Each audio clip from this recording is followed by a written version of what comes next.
বাজারের আরো খবর জানাতে রাজধানীর মোহাম্মদপুর কৃষি মার্কেট থেকে সরাসরি যুক্ত হচ্ছেন সহকর্মী মাঝহার ইসলাম। চলে যাচ্ছে সেখানে। মাঝহার, আজকে ছুটির দিনে বাজারের অবস্থা সম্পর্কে আমাদের জানাবেন।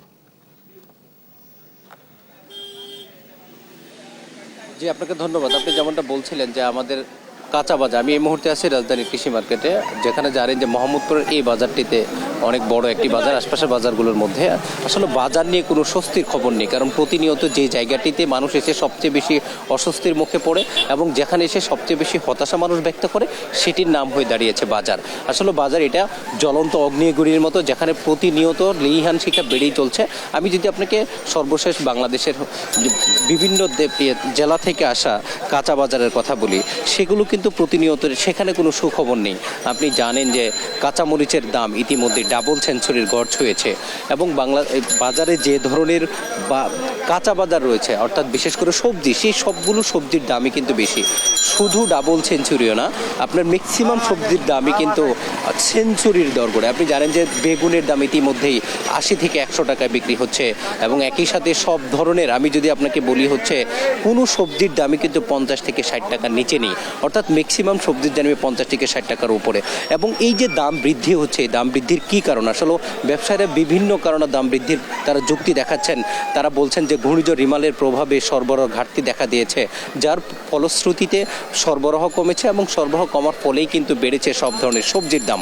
এবং একই সাথে আপনি জানেন যে গতকালকের ব্যবধান, অর্থাৎ গত 2 দিনের ব্যবধানে বেড়েছে ডিমের দাম, অর্থাৎ প্রতি ডজন ডিমে বেড়েছে 10 থেকে 12 টাকা।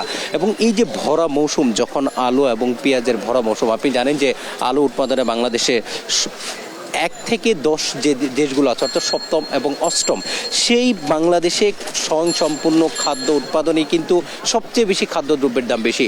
আলু বিক্রি হচ্ছে 55 থেকে 60 টাকায়। পেঁয়াজ, যেখানে বাংলাদেশের সবচেয়ে বেশি পেঁয়াজ উৎপাদন হয় এই পাবনায় এবং হচ্ছে আশপাশের জেলাগুলোতে, সেখানে পেঁয়াজের দাম, অর্থাৎ আড়তদাররা হচ্ছে পেঁয়াজ স্টক করে, অপ্রয়োজনীয় তারা স্টক করে কিন্তু পেঁয়াজের দাম বেড়িয়েছে। ভরা মৌসুমে পেঁয়াজ বিক্রি হচ্ছে 75 থেকে 80 টাকায়। এই যে আমি হয়তো বা আপনাকে কথাগুলো বলছি অনেক সাবলীলভাবে, কিন্তু যারা বাজার করতে আসছেন যে মানুষগুলো, তারা কিন্তু এক বুক হতাশা নিয়ে ফিরে যাচ্ছেন।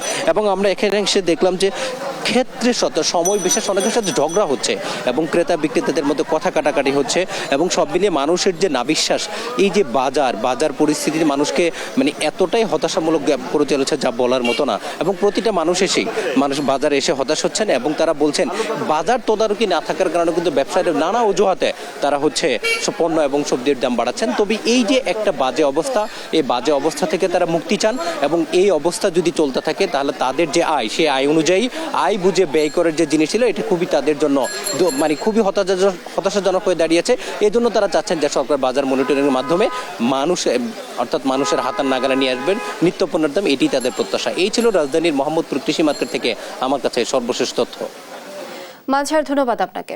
দর্শক, ছুটির দিনের বাজার পরিস্থিতি জানছিলাম সহকর্মী মাঝহারের কাছ থেকে।